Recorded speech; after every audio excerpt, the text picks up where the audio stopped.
Oh well. I lost something and I can't seem to find it.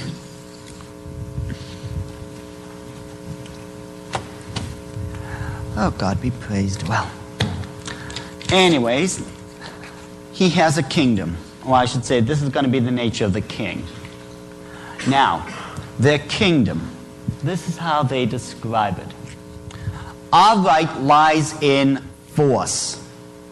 The word right is an abstract thought and proved by nothing.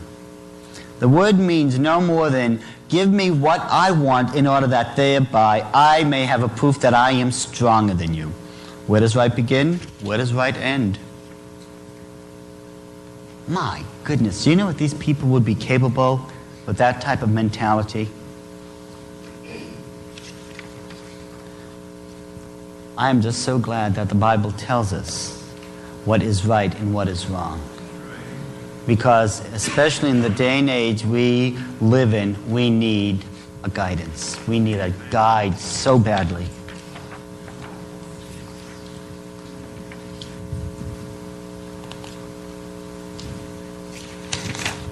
In any state in which there is a bad organization of authority, an impersonality of laws and of the rulers who have lost their personality amid the flood of rights ever multiplying out of liberalism, I find a new right. To attack by the right of the strong and to scatter to the winds all existing forces of order and regulation, to reconstruct all institutions and to become the sovereign lord of those who have left to us the rights of their power by laying them down voluntarily in their liberalism.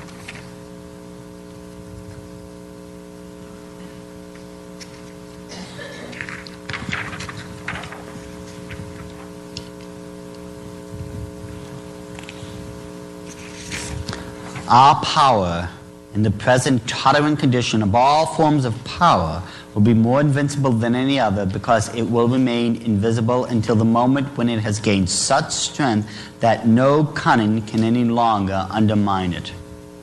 Do you realize they are going to gain so much strength, so much momentum that no matter what anyone tries, they won't be able to be stopped? Even the Bible says they are going to have their way for 7 years. What we need to do is educate ourselves as to what's going on. We're not supposed to be trying to stop them. We have to be educating the people as to what's going on with them. And through this education, waken them up to the need of salvation. This is what we're supposed to be doing.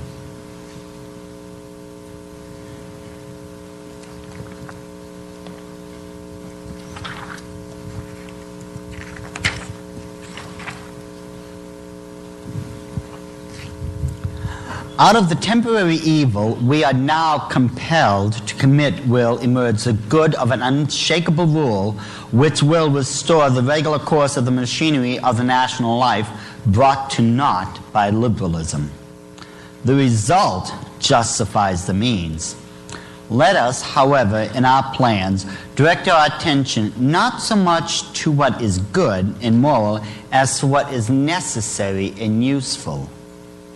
Before us is a plan in which is laid down strategically the line from which we cannot deviate without running the risk of seeing the labor of many centuries brought to naught.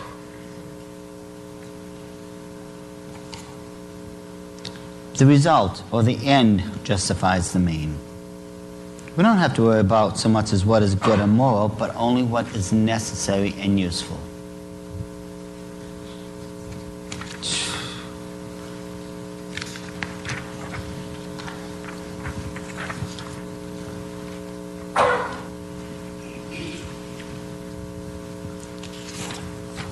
For us, there are no checks to limit the range of our activity. Our super-government subsists in extra-legal conditions which are described in the accepted terminology by the energetic and forcible word dictatorship. I am in a position to tell you with a clear conscience that at the proper time we, the lawgivers, shall execute judgment and sentence. We shall slay and we shall spare.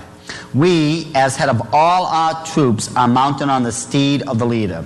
We rule by force of will, because in our hands are the fragments of a once powerful party now vanquished by us. And the weapons in our hands are limitless ambitions, burning greediness, merciless vengeance, hatreds, and malice. By these acts, all states are in torture. They exhort to tranquility, are ready to sacrifice everything for peace, but we will not give them peace until they openly acknowledge our international supergovernment and with submissiveness.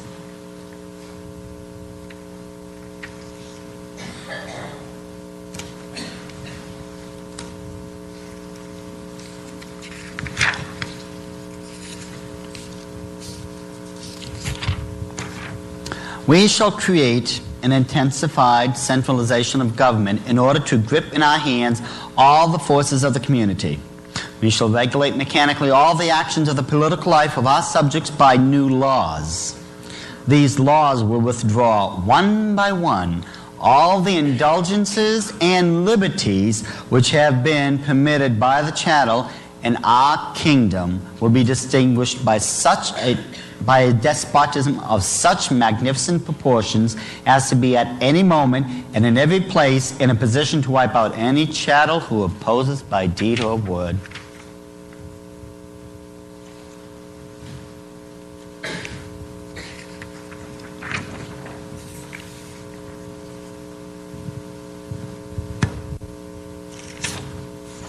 In the times when the peoples looked upon kings on their thrones as on a pure manifestation of the will of God, they submitted without a murmur to the despotic power of kings. But from the day when we insinuated into their minds the conception of their own rights, they began to regard the occupants of thrones as mere ordinary mortals. When we also robbed them of their faith in God, the might of power was flung upon the streets into the place of public proprietorship. It was seized by us. My goodness, when we also robbed them of their faith in God. Darwinism, Marxism, communism, atheism. These things just didn't happen. They were very, very carefully orchestrated and very carefully executed.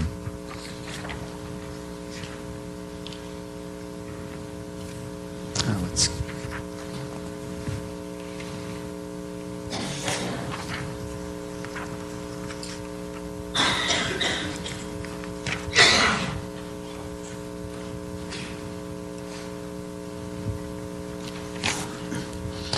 In every possible way, we must develop the significance of our supergovernment by representing it as the protector and benefactor of all those who voluntarily submit to us. Wow. Do you know that these people are simply your protectors and benefactors? I mean, this is your big brother, big sister routine again, isn't it? I mean, they are going to be your protector and benefactor. Well, let me tell you right now, if these are supposed to be my friends, I don't even want to know who my enemies are.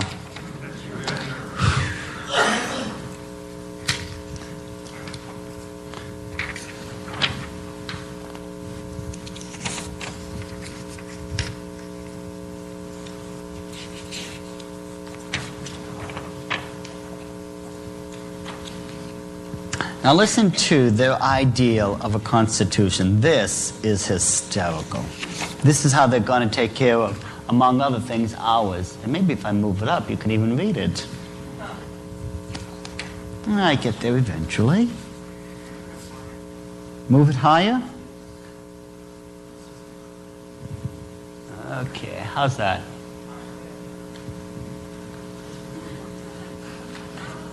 If it get any higher, it'll be raptured.